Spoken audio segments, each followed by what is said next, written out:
चलो चलो, बहुत खुशी है। राधे राधे जी, राधे राधे। भजो गिरिधर गोविंद गोपाला, भजो गिरिधर गोविंद गोपाला, भजो मुरली मनोहर नंद लाला, भजो मुरली मनोहर नंद लाला, भजो गिरिधर गोविंद गोपाला, भजो गिरिधर गोविंद गोपाला, भजो मुरली मनोहर नंद लाला, भजो मुरली मनोहर नंद लाला, भजो गिरिधर गोविंद गोपाला, भजो गिरिधर गोविंद गोपाला। बोलिए वृंदावन बिहारी लाल की जय, जय श्री राधे, जय जय श्री राधे। सभी भक्तों से निवेदन, बहुत एकाग्रचित होकर सत्संग के प्रत्येक शब्द को पूरी गहराई के साथ हृदयंगम करने का प्रयत्न कीजिए। कल आप लोगों ने सुना कैकेयी के बारे में मैंने निवेदन किया कि रामचरितमानस में कैकेयी जैसा प्रसंग किसी भी चरित्र में नहीं है। कैकेयी के बारे में आप सोच ही नहीं सकते।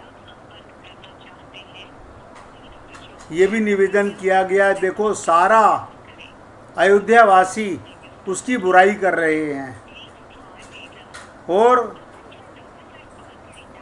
भगवान राम उसकी तारीफ कर रहे हैं। आप और हम लोग भी जब भरत जी के मुख से सुनते हैं तो ऐसा लगता है कि भरत जी जो कह रहे हैं सारा अयोध्या वही कह रहा है, लेकिन नहीं। भगवान राम ने कितनी विचित्र बात कही कि अगर कैकेयी अम्बा ना होती तो भरत जी जैसे संत कहाँ से होते। और मैंने आपसे निवेदन किया, आज तीसरी बार रिपीट कर रहा हूँ कि जननी जने तो भक्त जन वरना बांझ भली। ये कूड़ा करकट पैदा करने से कोई लाभ नहीं। ये माया में 10-20 मकान बना लो, माया कमा लो, परिवार बढ़ा लो, नाम कमा लो, सब धोखे का काम है। इसलिए कहा गया जननी जने तो भक्त जन वरना बांझ भली। कैकेयी प्रभु राम से बहुत प्यार करती थी। ये तो मंत्रा ने ऐसा मंत्र दिया कैकेयी को कि उनकी बुद्धि फिर गई। आप और हम लोग भी, राजकुमार जी बोलते हैं ना बार बार कि बचपन से हमें ये सब नहीं बताया गया। अरे जब बताया गया तब जान लो। कहते ना जब जागे तब सवेरा। फिर कल गीता में आपको बताया गया कि आप और हम सब लोग, कैकेयी का मतलब क्रियामयी।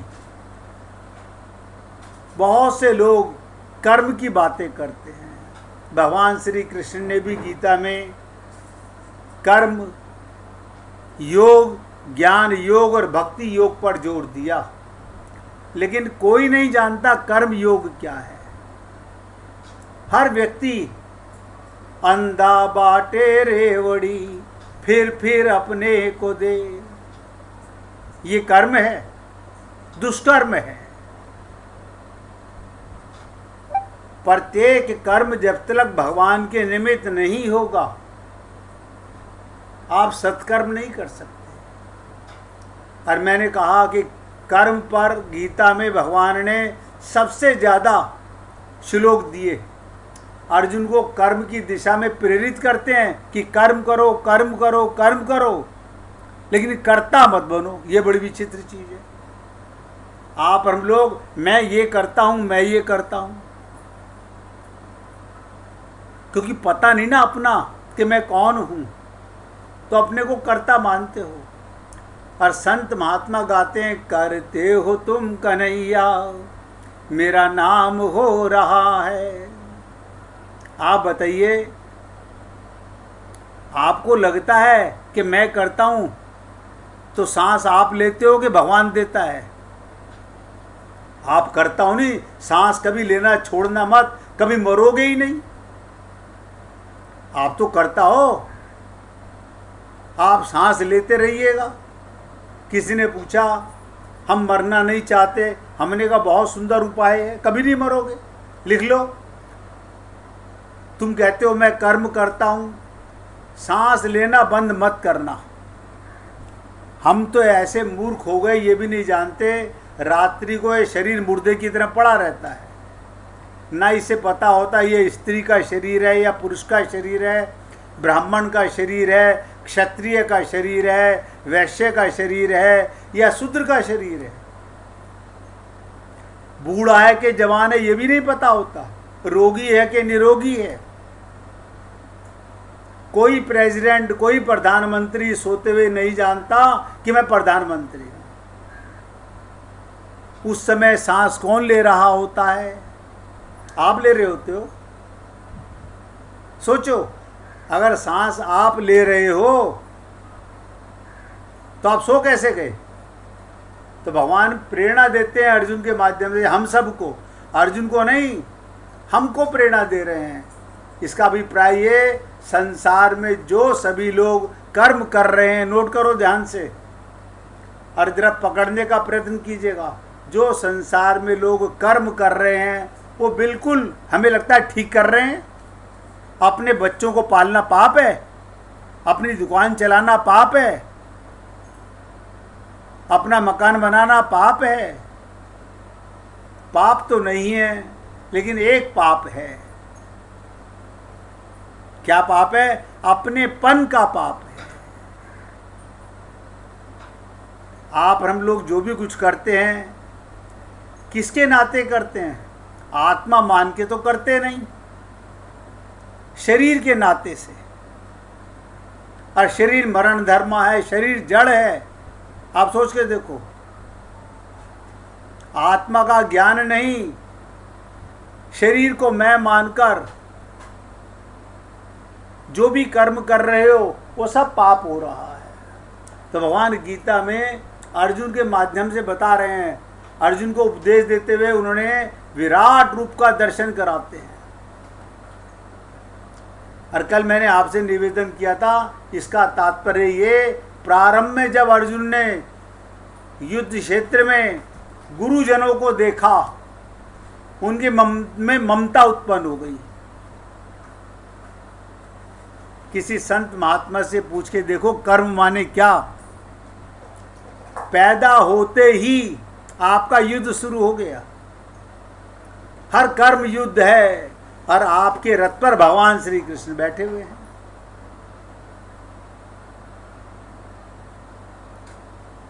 ममता उत्पन्न हुई तब उन्होंने भगवान के समक्ष बड़ा विस्तृत वर्णन किया। अर्जुन क्या बोले? प्रभु, ये तो कितना भयानक युद्ध होगा, इसका परिणाम भयंकर होगा, बड़े बड़े योद्धा मारे जाएंगे और इसके बाद समाज में अनाचार, वर्णाश्रम, स्त्रियां विधवा हो जाएंगी।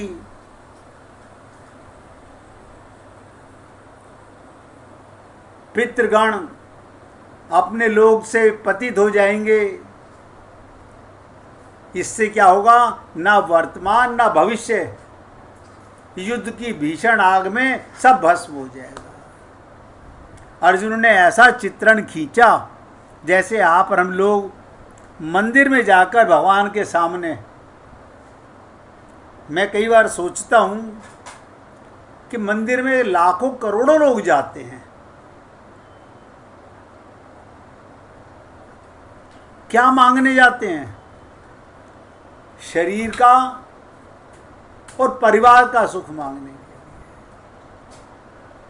और संत महात्मा कहते हैं, मांगन से मरना भला, मत मांगो कोई भीख। भगवान पर उसका क्या प्रभाव हुआ?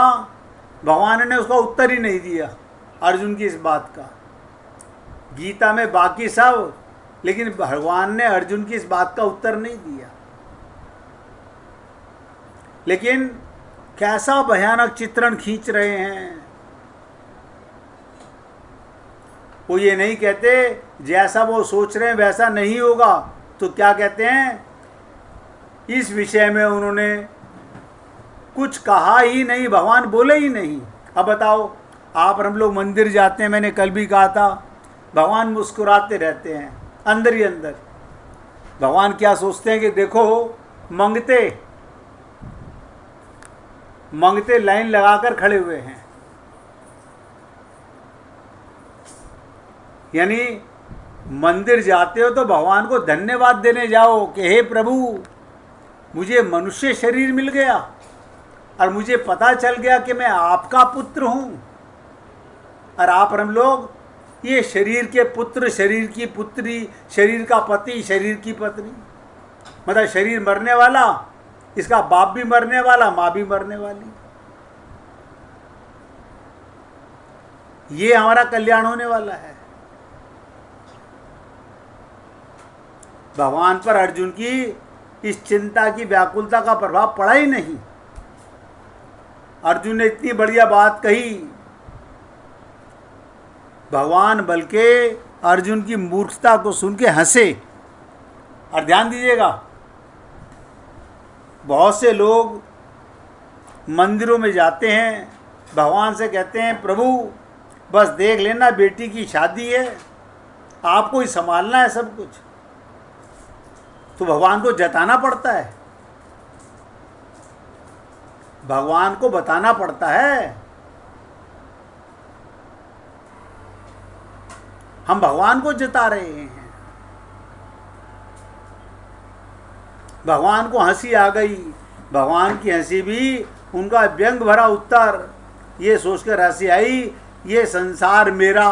ध्यान से सुनो, भगवान क्या सोच के हंसे, ये संसार मेरा, जिसकी चिंता मुझे करनी चाहिए, आपको करनी चाहिए। लेकिन आप हम लोग बेचारे चिंता कर रहे हैं। हम लोग अपने छोटे से मनोमयी संसार की चिंता कर रहे हैं। सारे संसार की बताओ कौन चिंता करेगा? आप सोचो, सारे संसार की कौन चिंता करता है? परमात्मा। और आप अपने परिवार की, ये अपनेपन का पाप है। भगवान समझ गए कि जो चिंता ईश्वर को करनी चाहिए वो जीव अपने ऊपर ले रहा है। जिसे कहते हैं ना, आ बैल मुझे मार, मेरे हाथ में कुछ नहीं है, लेकिन चिंता कर रहे हैं हम लोग। तब अर्जुन की चिंता दूर करने के लिए भगवान ने एक बड़ा मनोवैज्ञानिक कार्य किया। अर्जुन से कहा, मैं तुम्हें विराट रूप दिखाऊंगा। महत्वपूर्ण संकेत था। और कल मैंने आपसे निवेदन किया, इस जगत में जब भी हम देखते हैं, ससीम देखते हैं। ससीम माने सीमा तक। देखो, आपकी दृष्टि कहाँ तक जाएगी?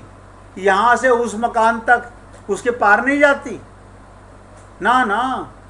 अच्छा, आपका आँख, आपके बच्चे आपसे दूर रहते हो, आप वहाँ तक देख सकते हो? नहीं, हम देख ही नहीं सकते।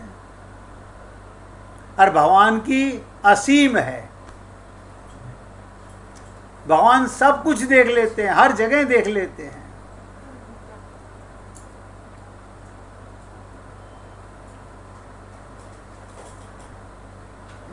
अगर हम भगवान की आंख से देखें तो सब में भगवान दिखाई देगा।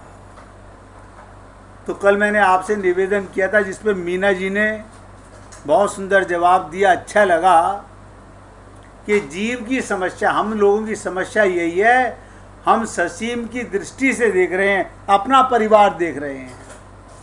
भगवान सारे संसार को देख रहे हैं, कीड़े मकोड़ों को देख रहे हैं, पक्षियों को देख रहे हैं, जल में रहने वाले जंतुओं को देख रहे हैं, क्योंकि वो सब उनकी संतान है। और भगवान सबके हृदय में बैठे हुए हैं। मैं कई बार ये बात बोलता हूँ, अगर पाप से बचना है, छल कपट छिद्र से बचना है, तो इतना सोचो कि भगवान का वीडियो कैमरा आपके अंदर फिट है। आपने जो भी सोचा भगवान ने नोट कर लिया। आप कहोगे मैंने तो पाप किया भी नहीं, सोचा पाप हो गया। आपने पुण्य भी नहीं किया, सोचा पुण्य हो गया। अब आप कहोगे आगे से हम बुरा नहीं सोचेंगे, यही तो भगवान चाहते हैं। भगवान ने विराट रूप रामायण में दिखाया, कौशल्या को दिखाया। भगवान श्री कृष्ण ने यशोदा को दिखाया। और भागवत में, परंतु महाभारत में जो विराट रूप दर्शन, गीता में अर्जुन ने इसे अपनी आंखों से नहीं देखा, ध्यान से सुनिएगा। कौशल्या ने अपनी आंख से देखा। जब भगवान चतुर्भुज रूप में, नारायण के रूप में उनके सामने प्रकट हुए, कौशल्या की अपनी आंख थी। जब यशोदा ने कन्हैया के मुख में देखा तो अपनी आंख से देखा। लेकिन अर्जुन अपनी आंख से भगवान का विराट रूप नहीं देख सकता था, नहीं देख सकता था। उसके बाद पावर ही नहीं है देखने के लिए। इसलिए पूरी एकाग्रता से समझिएगा, उसके पास पावर ही नहीं है, वो क्या देखेगा? तो किसकी आंख से देखा? भगवान ने अपनी आंख दी। अगर बताओ आप अपनी आंख से देखते हो तो मुर्दा क्यों नहीं देखता? मुर्दे की भी आंख है। सोचो कभी, आंख तो मुर्दे की भी है, कान तो मुर्दे की भी है, नासिका मुर्दे की भी है। अगर वो अपनी आंख से देखता है तो आंख तो अभी भी देखनी चाहिए थी। लेकिन हम लोगों का अज्ञान भरा पड़ा है। भगवान ने जब कहा मैं तुम्हें विराट रूप का दर्शन कराऊंगा, तो उसके साथ एक वाक्य और जोड़ दिया। बोले जब विराट रूप को देखने के लिए मैं तुम्हें दृष्टि भी प्रदान करता हूं। गीता में अर्जुन ने अपनी दृष्टि से नहीं, ध्यान से सुनो, आप हम लोगों के पास भी कृपा की दृष्टि हो जाए। गोपियां देख लेती हैं, हम नहीं देख पाते। वो अंगूठा टेक हैं, कभी स्कूल पढ़ने नहीं गई, किसी मंदिर में नहीं गई पूजा करने के लिए। पंडित की तो खाक मारो, पंडितों के पास तो कभी गई नहीं आज तक। वो सब में भगवान को देख लेती हैं। क्यों? उनकी आंख में कृष्ण की आंख है और हमारी आंख में मेरी आंख है। ये हम लोगों की अज्ञानता है।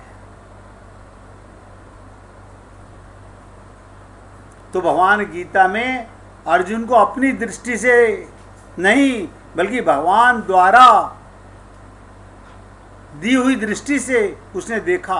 अभिप्राय क्या, ध्यान से समझिएगा, बहुत विचित्र प्रसंग है। विराट को देखने की दो दृष्टियां, एक स्वराट की और एक विराट की। विराट और विराट की दृष्टि से देखने का मूल तात्पर्य ये, व्यक्ति जब ससीम दृष्टि से संसार को देखता है। देखो हमारी आंख से आप जब अपने परिवार को देखते हो, आंख तो वही है। डॉक्टर साहब से चेक कराना, डॉक्टर साहब ये घर में ये आंख बदल कैसे जाती है। पड़ोसी को देखता है तो आंख तो वही है। सब में भगवान क्यों नहीं दिखता?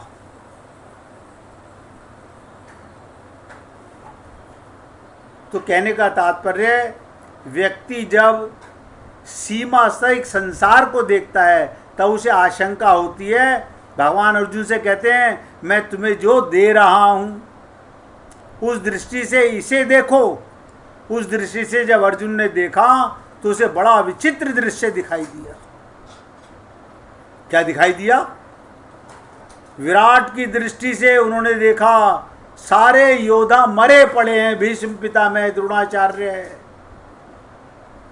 ये दुर्योधन सब मरे पड़े हैं। अब बताइएगा, भगवान आपको तो केवल युद्ध करने के लिए निमित्त बनाते हैं, आप मारने वाले नहीं होते। आपको हमको लगता है ना, मैंने घर में खाना बनाया, मैंने परिवार का पालन किया, मैंने नौकरी की, मैंने मेहनत की। क्या है तुम्हारे पास करने की? एक सांस लेने की तो ताकत नहीं है।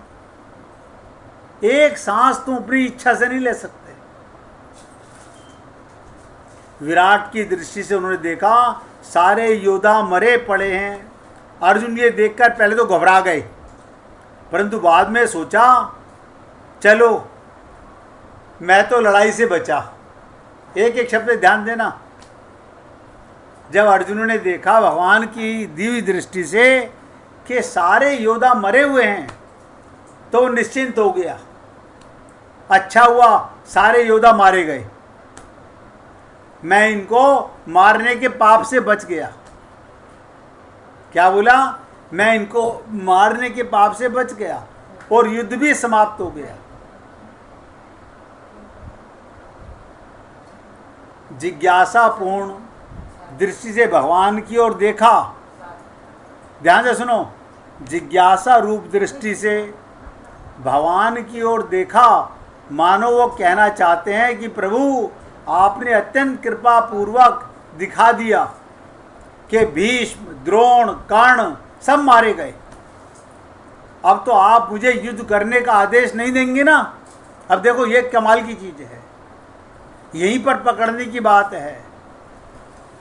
जब अर्जुन ने देख लिया ये सब मर गए तो अर्जुन बोला, चलो मैं तो पाप से बच गया, अब मुझे आप मारने के लिए नहीं कहेंगे, युद्ध करने के लिए नहीं कहेंगे, अब मुझे युद्ध करने का आदेश नहीं देंगे। भगवान बोले कि ये जो मरे हुए दिखाई दे रहे हैं ये तुम अपनी आंखों से देख रहे हो या मेरी आंख से? अब यहां पे समझो,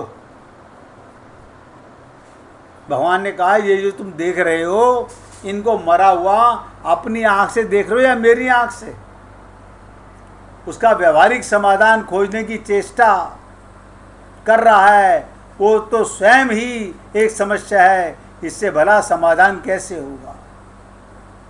आप और हम लोग भी इसी प्रकार से अनंत जन्मों से फंसे हुए और अभी भी निकलना नहीं चाहते। भगवान गीता के 4 अध्याय के 11वें श्लोक में कहते हैं, ये यथा माम प्रपद्यन्ते तास्तथैव भजाम्यहम्।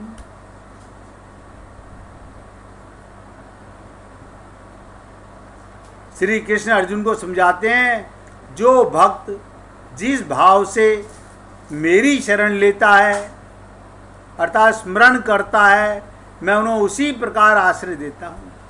हे पार्थ, प्रत्येक व्यक्ति सभी प्रकार से मेरे पथ का अनुगमन करता है। आप सोचो, प्रत्येक जीव भगवान की कृपा का पात्र है, लेकिन आप और हम लोग समझ ही नहीं पाते। हम लोगों के मन में मैंने किया का पाप है। तो भगवान ने जब कहा अर्जुन से कि तूने इनको मरे हुए देखा तो अपनी आंख से देखा कि मेरी आंख से देखा? बड़ी विचित्र चीज है। भगवान अर्जुन को एक महान सूत्र दे रहे हैं, और ध्यान दीजिएगा जो मैं बताना चाह रहा हूं, उसको नहीं, अर्जुन को माध्यम बना के हमें देना चाह रहे हैं। अर्जुन पूछ सकते थे, महाराज ये जो आपने मुझे दर्शन कराया सब मरे हुए पड़े हैं, इससे क्या लाभ हुआ? फिर जब मुझे लड़ना ही है, इन योद्धाओं को मारना ही है, तो फिर देखने से क्या लाभ हुआ? भगवान ने कहा इसमें एक बहुत बड़ा अंतर है। यदि तुम देखे बिना लड़ते तो कहते कि योद्धाओं को मैंने मारा। अब ध्यान दीजिएगा क्या बोले भगवान, अगर तुम इनको मारते तो तुम्हें लगता कि मैंने मारा, इसलिए मैंने तुम्हें पहले दिखा दिया कि तुम मारने वाले नहीं हो, तुम केवल निमित्त मात्र हो। हे पुण्य आत्माओं, आप और हम सब लोग सोचें और विचार करें, आप कोई कर्ता नहीं हो, ना बच्चे पैदा करने वाले, ना उनको पालने वाले, ना उनका ब्याह करने वाले। इसी मूर्खता के अंदर तो हमने अपना जीवन बर्बाद कर लिया। मैंने ये किया, मैंने ये किया।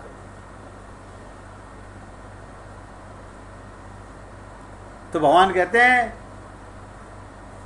आपको देखने से क्या लाभ मिला? भगवान ने कहा इसमें बहुत बड़ा अंतर है। यदि तुम देखे बिना लड़ते तो योद्धाओं को मैंने मारा, और अब जो तुमने देख लिया ये मरे पड़े हैं, तो तुम समझ लोगे मारा तो ईश्वर ने, मैं तो केवल निमित्त मात्र हूँ। बस ये समझ लीजिएगा। अगर आपने इतनी बात समझ ली, आप और हम क्या हैं? निमित्त मात्र। हम बच्चे पैदा करने वाले नहीं हैं, हम उन्हें पालन करने वाले नहीं हैं, हमें तो भगवान ने केवल निमित्त मात्र बनाया है। सब कुछ भगवान कर रहा है, उसकी इच्छा से हो रहा है। तुम्हारे कर्तव्य को मिटाने हेतु मैंने तुम्हें विराट रूप का दर्शन कराया। तुम्हारे मन में कर्तव्य की जगह निमित्तता की वृत्ति आ गई। बस यही लाभ है। अब आप और हम लोग जो ये सुन रहे हैं, इससे हमें क्या लाभ? हम कर्ता नहीं हैं, हम कुछ नहीं कर सकते, हम तो केवल निमित्त हैं। ये बच्चों के माँ बाप बनना है किसने? भगवान ने। इनका पालन किया तो भगवान ने, निमित्त आपको बनाया। इनकी ब्याह शादी की भगवान ने, निमित्त आपको बनाया। और आप हम लोग यही भूल कर बैठते हैं, हम अपने को कर्ता मान लेते, मैंने किया, मैंने किया, मेरे द्वारा ये पहले ही बार से मारे जा चुके थे। सत्य क्या ये मैंने दिखा दिया, और तुम्हें क्या करना है ये भी बता दिया, केवल निमित्त बनना है। अगर आप सब लोगों से मैं निवेदन करूं, आप हम लोग क्या बने? केवल निमित्त बने। निमित्त, समझ रहे हैं? करते हो तुम कन्हैया, मेरा नाम हो रहा है। आप केवल निमित्त मात्र हैं, आप कोई कर्ता नहीं हैं। जब तक आप अपने को कर्ता मानेंगे, तब तक आपको संसार में भोगने आना पड़ेगा। इसलिए हे पुण्य आत्माओं, निवेदन करना मेरा कार्य है। अच्छा लगे जीवन में उतारिए। जो कुछ हो रहा है भगवान की इच्छा से, आपको निमित्त बना रहे हैं करने के लिए। आप उसमें ये अहंकार मत पालिए कि मैंने किया। ये तो हो गया आपको ज्ञान, अन्यथा हम सब अज्ञानी हैं, हमें ज्ञान नहीं हुआ। तो कहने का तात्पर्य कर्म तो हो पर कर्तव्य ना हो। कर्म तो हो, कर्तव्य ना हो, पर कर्तव्य निमित्त मात्र हो। बस आपने बच्चों की शादी बहुत बढ़िया, अरे मैंने क्या की? भगवान ने की।